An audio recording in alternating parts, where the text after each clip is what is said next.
What's up, guys? Welcome to Daily Dose of Reddit. This is your host, Zach, and today's subreddit is r/ProRevenge. This story is called, "When Karen Used Down Syndrome Kids Against Me, She Didn't Expect This." I can finally talk about this after years of threats of legal action, etc. It is now officially over. Back in 2003, when unemployed, I decided to volunteer at a local education facility that specializes in helping out young to late teen kids with Down syndrome or high levels of autism, which causes themselves to be antisocial. I hate not being able to work, so volunteering not only got myself out of my boring doing nothing everyday schedule, but also gave me a positive when applying for work. Everyone likes someone who is always trying to better themselves. It is a great place with some great people who also volunteer, and the kids are imaginative and show love unconditionally. The local community was also amazing, donating items, clothes, food, and money to help keep the facility running. Just shy of 2 years later, after many people coming and going, Karen appears. At first, she has a nice smile and is accommodating. The kids seem to love her a lot. Until the jealousy started. Karen didn't understand. For the last 2 years, I have been doing volunteering even when doing part-time jobs I could find. So she assumed I was just recently new. So when the kids always came to me to give hugs and tell me what they did that day and show off their art, well, Karen didn't like this, and she was jealous of my popularity with the kids. This started a spate of things happening. I was a smoker at that time. Not anymore. Have since quit 7 years ago. Best thing ever. So a rule was to make sure lighters, matches, and cigarettes were locked away in lockers at all times. This included medication, mobile phones, anything that could be a bad thing in the wrong hands. Although the kids would tell anyone that something that was sitting out in the open that shouldn't be there was there, and we would put them away. But this one day, Karen had gone to manager or HR administration to say that I had left my cigarettes out with my lighter, an electronic one which was unique. I was busy that day, so I was apologetic, as I could have easily forgotten, as you are kept on your feet constantly. But in the back of my mind, I had a niggling doubt that I am sure I put them in my locker. Over the next 4 months, every 2 to 3 weeks, something else was left in the open, or a door to the cleaning closet was left open after I had used the equipment inside. Each time, Karen had went to the manager or HR to say something about this. Karen has kids of her own that left after they hit 18. So at the time, I am putting it down to automatic motherly defensiveness for the kids. The following month, one of the girls, we will call her Jo, not a real name, had a burst into the room crying with blood flowing quickly from her nose. All the volunteers, including myself, instantly went to check up on Jo. She was looking flustered, looked at me, and gave me a big yell and ran off to hide. Whenever Jo was flustered or upset about something, she would always hide, but she always came to me first to say why or to hint at why. But this time, she didn't. And then Karen bursted in. "How could you do this to Jo?" Devil eyes peering at me. I am taken aback. "What? Who?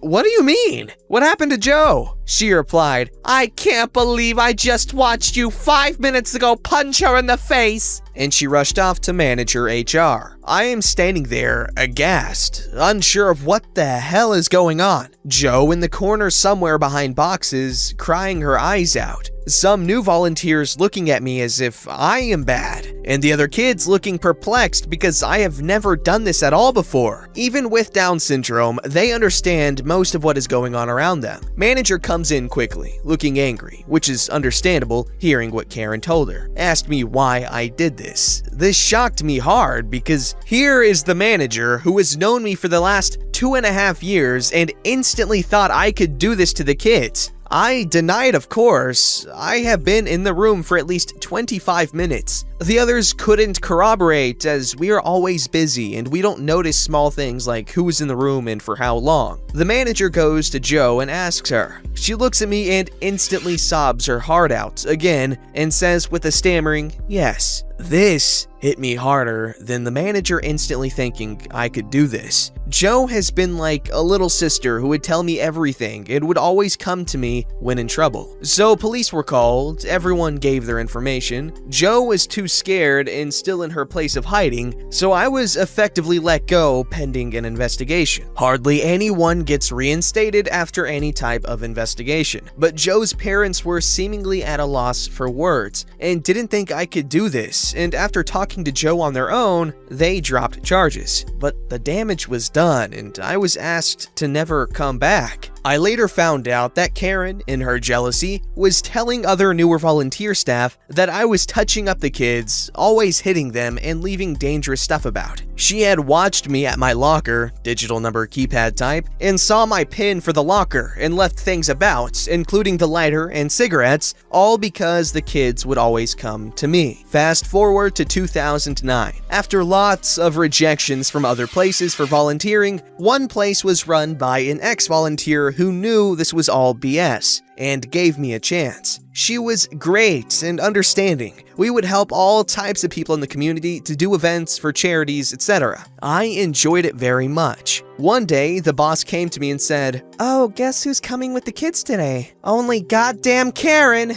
Since years back, Karen has moved up the ranks, so to speak, and had, through some rumors, forced the manager to quit. So she wanted the ex-volunteer who ran this place to help the kids put on a play so she can show it off to a regional director who helps fund the facility I used to volunteer at. Oh boy, oh boy. Luckily, Karen never gets to see me. She talked to the person who runs the place that I'm at now, everything is arranged, and the kids would come twice a week for 5 months to work on and rehearse their play they would put on. Sort of like real-life situations that they meet in their lives and how to overcome them. And of the eldest kids is Joe. She sees me and rushes over to me and hugs me to death, crying at the same time, saying, sorry, about what seemed like forever. I patted her head and said it's okay, because I know she was coerced into it. It fit the scenario. Joe told me everything she could about Karen. She punched Joe, told her to blame me. She wouldn't, then she got punched again in the same spot. This time with a threat to tell them it was me or she would never come back here and go to the bad place, which was a publicly funded place, which isn't really good. Light bulb moment. Real life situation and how to overcome them. I got in touch with Joe's parents and they were so apologetic because Joe told them everything and they tried to tell the manager in HR before, but she put it down to Joe isn't sure and just wanted me back. So I told them of the play and if we could introduce Joe's experience with Karen as part of the play. They were hesitant at first, and after a couple of hours, I get a text on my phone. Yeah, go for it. Take that lying bench down. So months go by. Joe knew not to tell anyone about the play. It was a secret. Then it was time for the big night. Room is packed. Other groups did their choirs, plays, artistic dances. It was a great night. I looked through the thick wine curtains at the stage to see Karen, looking all pleased with herself next to the director. Apparently this was make or break for Karen. Please the director, get the manager position, which was a paid position and not volunteer. She was temporary manager and being paid, but this would solidify it. Then the kids came on. Each group did their own things. They were amazing and people were enjoying it. Some jokes here and there that we helped the kids remember. Then Joe was last. A solo performance. Joe stood on the stage and in her best voice, "My time at redacted facility name by Joe." I am watching Karen through the curtain and she is looking perplexed, forcing a smile at the director who was loving it and was paying super attention to all the kids, who wouldn't be if you are funding the kids. So I stepped to the side of the curtain and then eventually Karen's eyes met my face and I cheekily waved. And then her face became one of massive concern. Joe put on an amazing performance, And the pièce de résistance was her solo part about Karen. In the dark, with a light shining on Joe for dramatic effect, she mimicked what happened to her that day. That hurt me, Karen. Why did you punch me? You did this to me, not... Redacted, me of course. Then she covers her nose again as if hit again. No, Karen, don't hit me again. I don't want to leave here. I'll do it. She stands up straight from her crouched defensive position and says, Karen told me to lie and say, redacted, hit me or I would go to the bad place. The director's face was unforgettable. He sat with his jaw literally hanging down and mouth agape. Karen was looking at me, at Joe, at the director, back and forth.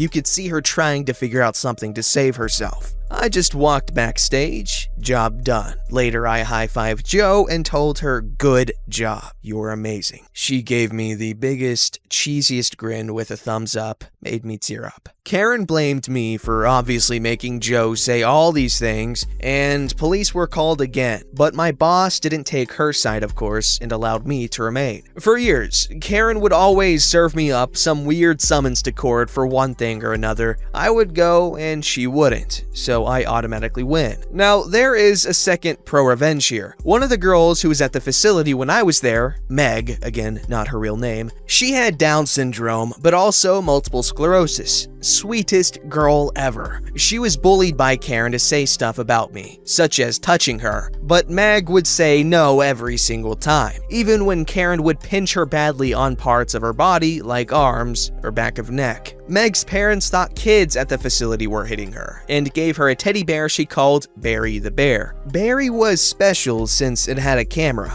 so she would have the bear, and if anything bad happens, she knew to press the bear's paw to start recording. Anyway, they forgot about it because Meg didn't have any more marks, etc. I guess Karen stopped tormenting her. But unfortunately, Meg lost her battle with multiple sclerosis March of last year, and they were going through her things, and the father found Barry the Bear and remembered why they got it. They went through what was recorded. Now, back then, things like this did exist, but they were heavy and expensive and didn't have much storage. Well, Joe was playing with Barry the Bear as Meg allowed her to play with him. They were good friends. Joe must have accidentally pushed the paw to start the recording, and on the recording, you could hear Karen in the background coming near. Karen had a policy of telling kids not to touch things that aren't theirs, so Joe must have feared that and put Barry on the shelving next to her. And we didn't see what happened, but it recorded sounds. The threats, the audible strikes, the crying. So Meg's parents told me about this, and that started me down the legal route to finally get Karen for good. It resulted in going to court, and after a day, they found Karen guilty. But she was banned from working with kids, placed on a registry which records violence against children for 15 years, and was fined $50,000 and was to pay damages to me,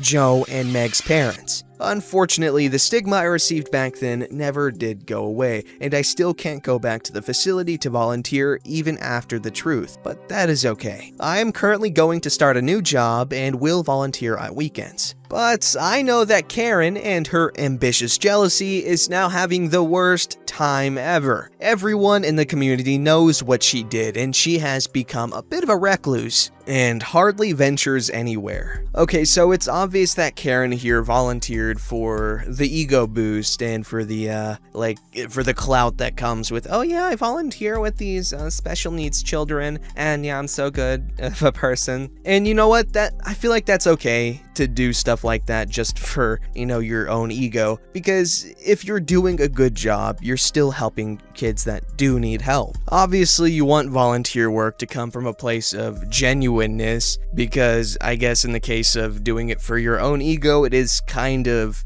demeaning to those that you are volunteering for, but they are still getting the help that they need and deserve, so I don't have much of a problem with it. However, she definitely took it like 100 steps too far, to the point where the only thing that's genuine about Karen's actions is that they were genuinely garbage and she's a disgusting, not even person, just lower than scum. I'm sure we can all agree with that. You know, you can put whipped cream on something that's not that good and it makes it a little bit better. Well, you know seafoam? Seafoam is like basically whipped animal proteins and lipids, and you know, it's nasty stuff. Essentially, it's all waste. It's all animal waste, and it like fish poo and, you know, just, it's waste. Well, that seafoam is the whipped cream you would put on the dish that is the Karen to improve it exponentially, because Karen is disgusting, and yeah, that's horrible. That poor kid. But I'm glad she got what was coming to her. But I feel like there could have been more of a punishment because she did assault children, and who knows how many other victims there actually were. This story's called Today I Fudged Up by Pranking My Son. I feel like I'm a pretty cool dad. I wouldn't say I'm anything special, but I'm super easygoing, supportive, and encouraging toward my teenage boys. For the last few years, Josh, my youngest, now 14, has been playing pranks and jokes on me and editing the videos and my responses to show his friends. He's even put some on YouTube, but they've never really taken off to the extent that he had hoped. Everything has been fairly harmless, and I've never had an issue being the brunt of his pranks. I have, though, been secretly plotting my revenge. About 6 months ago, I contacted a TV network in my home country who put me in touch with the producers of a popular prank show aimed at kids. After much back and forth and a few telephone calls, the producers agreed that they would help me take my revenge on Josh in an elaborate to-be-broadcasted prank that would see him, finally, as the protagonist. My eldest boy, Blake, 15, was in on the prank and was to play a part alongside some actors that the show was going to provide. 2 days ago, one day before the intended prank, and whilst Josh was staying at a friend's house, the TV producers and crew came to my house to set up all their equipment, hidden cameras, and props for what was going to be a home haunting special for their Halloween broadcast. The episode will never be broadcast. Both Josh and his friend, who is also not in on the intended prank, came home none the wiser and spent the early afternoon on the Xbox in his room. As prank time approached, I made the excuse of having to go and pick up some takeaway, and it was during this time that the haunting was due to take place. I drove my car to the next street, pulled up, and was invited into the makeshift producer's gallery in a temporary building on a neighbor's property. Immediately, the crew sprang into action, rolling their cameras and coordinating their actors, my other son Blake, and their crew on the radios. I was paying attention to the presenter, who was being filmed alongside me, observing the prank that was about to unfold, when all of a sudden I heard the words, "Terminate! Terminate! Terminate!" screamed from the seat beside me. I thought that this was part of the show and giggled with delight as I took my attention off the presenter and faced the camera monitors next to me to watch the prank begin. To my absolute shock, the hidden cameras at home were showing my son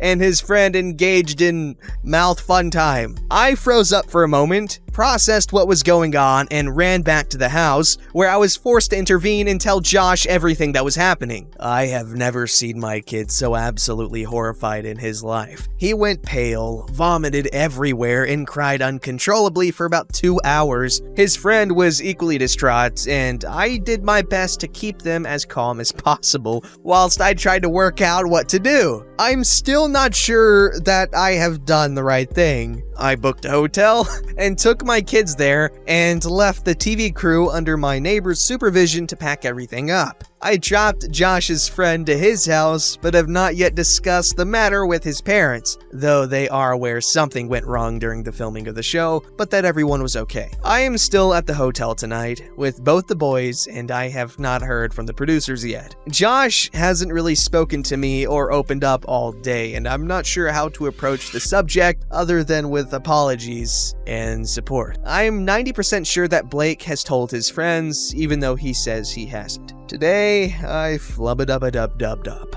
You know what? I was gonna say that took an unexpected turn, but, when they started talking about his friend being over and the hidden cameras and him leaving him alone, I kinda saw something. Oh, that poor kid. Everyone. That's just unfortunate for everyone in that entire situation. And don't forget to like, subscribe, and hit that bell to never miss an episode.